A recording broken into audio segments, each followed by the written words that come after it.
Ooh, shh. No, I ain't hunting putty tat. You know what I'm doing out here, son.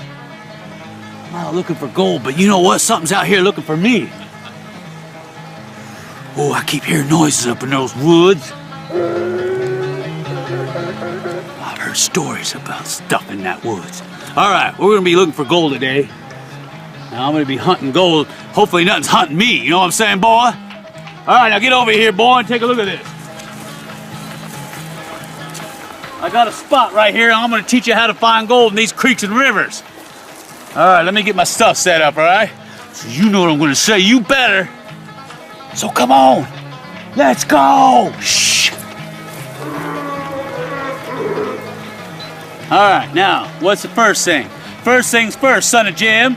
You better be on land that's open and ain't already pre-claimed or private property. You hear me, boy? All right, now the second thing is it better be a gold-producing area. Why are you gonna waste your time if it ain't?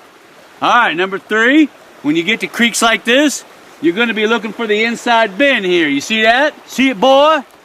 Right in there. See that inside bend of that creek? All right, so what are you gonna look for next? Come here and I'll show you, boy. All right, now this is important, so put your thinking caps on, son. All right, you see the inside curve of this creek? See that? You see it? You notice anything about it? That's right. I got a whole bunch of fine gravels and little pebbles out here. And then what do I got at the head of it? See that? All those heavies down there that dropped out right away, just like in a sluice box. So what you're gonna do is when you come to these inside bends, you're gonna look for that. You're gonna look for those big heavy stones. Big stones, big gold. Little stones, little gold. So, and each creek's gonna be different. So you're gonna look for those big piles of cobbles, and especially if they're black. Black shiny stones are usually heavy and filled with iron. They're usually mafic in structure, and that's what you're gonna look for. And you can see where it turns to fine sand. There ain't gonna be nothing out there. If it is, it's gonna be little tiny gold. If I got any gold, it's gonna be right in there, and that's where I'm gonna sample. Also, you gotta look at how these creeks are cutting in to these banks. You can see that I've got a whole bunch of benches out here. You start finding gold in here, you might want to check the benches, because sometimes the gold was deposited on these benches a long time ago, and then what happened? The river cut into them and put it down there.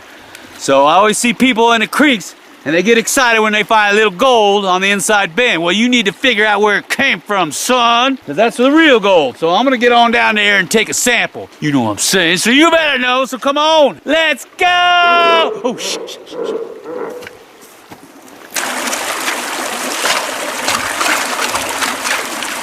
Now the idea is to sample in 3 places.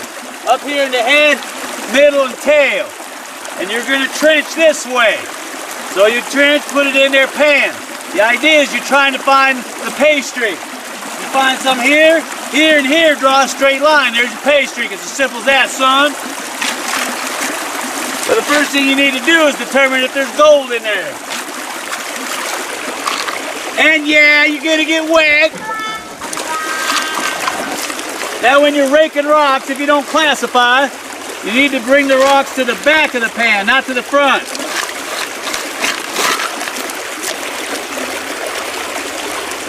Remember, you want low water pressure in there, so if you can't find a spot, and the creek's going this way, you pan that way. All right, I don't think you can see it, but I got 2 little pieces of fly poop in there. I know there's gold in here. Now the question is where's the pay streak and where's the source? What you're gonna do is you're gonna compare that. You're gonna sample there and there. And what you're looking for is to see if those pieces get any bigger or rougher, coarse as they call it. That's important. Remember, you're a detective. You're not just to find gold. You need to find the pay streak, and if possible, you need to find the source. So I'm gonna figure out where that's at.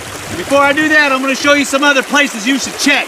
So you know what I'm going to say, huh? So come on. Oh, shh. So come on. Let's go. Ooh. All right, now here's another one people miss all the time. What's that? These little tributaries that feed into these creeks or rivers. Now, people find gold in these creeks and they get all excited and happy. Well, I tell them, that's great, but you want to find out where it's coming from. If you can get to the source, that's what you want. And the first thing you do is when you start finding gold, you work your way what? Upstream. And what you're doing, you're looking to see if the pieces are getting bigger. Now, if all of a sudden the gold stops right over there, then I know it's coming from around here. So you're gonna look for these little tributaries that feed into it, just like this one. And what do you see? See these gravel zones here? That's all gravel. Could be from an old river channel, could from when this place was a lake, could be from glacial flow, could be all kinds of stuff. Washing it into here, had gold in it. So what you need to do, that's right. You're gonna sample across this bunker. You're gonna dig a small trench, pan it out right there. If you start finding gold, you know you're on a winner. You're gonna follow this up. Every 20 feet, you're gonna trench again.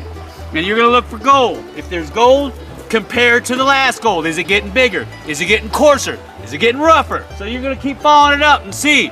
Does it stop? If it does, you know you're close to the source. You need to go left, right, straight ahead. It's called triangulation. You need to find the source. So anyway, that's what we're gonna do here, because I know that this thing is probably feeding gold into that creek, and it's probably coming from up there because I think there's an outcropping. So you know what I'm gonna say, huh? You better. So come on, let's go.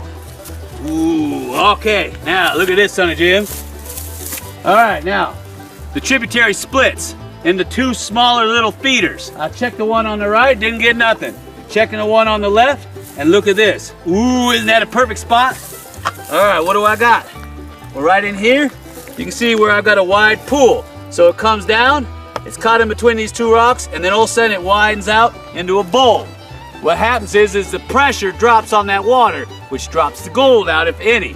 There's a bunch of rocks in there that'll hold that gold. If it was smooth, I wouldn't even look at it. I got these two big rocks right here that create a pinch point, and then it swells out. That's perfect, because you're going from high pressure zone to a low pressure zone. Low pressure, gold will drop out. You're gonna sample in here. This is a good spot. If you find nice pieces of gold in here, you're gonna keep working your way up. And that's what we're gonna do now, boy. And that's what I suggest you do. So I'm not even gonna say it because I keep hearing something come down out of the tree line. Gotta go get my rifle. Ooh, this is perfect. Now what am I standing on, boy? What does that look like? That's bedrock. See that? Perfect. All right, so what are you gonna do? Well, bedrock is fantastic for catching gold, especially if it's rough. If it's smooth, forget about it. Gold's gonna flow right over the top of it. All right, so what are you gonna do? You're gonna look for the big rocks that are sitting on top of this bedrock. And then what are you gonna do? You're gonna move the rocks up, and you're gonna watch out, because critters like to live under them, so watch your hands, and you're gonna sample, because the gold's gonna get trapped underneath these stones, and it can't go down any further because the bedrock is bedrock, son. Come on, you know this. You're gonna sample this area like this, especially bedrock, boulders, all this stuff is good. Ooh, and this looks tasty too. So if you find a lot of gold here, or any gold here, you know that you're not far from the source, or from where the source used to be. A lot of times the source is eroded away millions of years ago. So if you come across a bunch of bedrock like this, and you're already in a creek with gold, sample it. Tear all these rocks out and clean up. Use a little brush, whatever you got. I know you don't have a backpack out here in the middle of nowhere. That's why you bring a brush. Brush it all up, take it back down the creek and pan it. Inspect those pieces with a jeweler's loupe and find out, are they getting bigger or are they flatter and smoother? It'll tell you how much it's traveled. It'll tell you if you're getting closer. These are things you need to do. Remember, you're a detective now. So if I find gold here, I know that I got this wide open meadow. So the trick is, where did it come from? Ooh, and if I find out where it come from, I'm gonna get every speck of it. Ooh, so you know what I'm gonna say? Ooh, I'll tell you what I'm gonna say. So come on, let's go.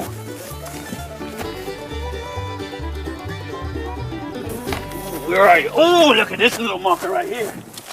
All right, look at this. Got a big, huge piece of basalt.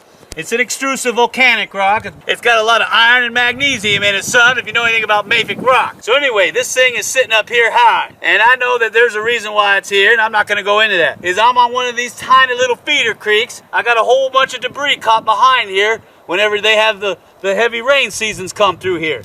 So what are you gonna do? Well, first thing you're gonna do is you're gonna sample in front of it.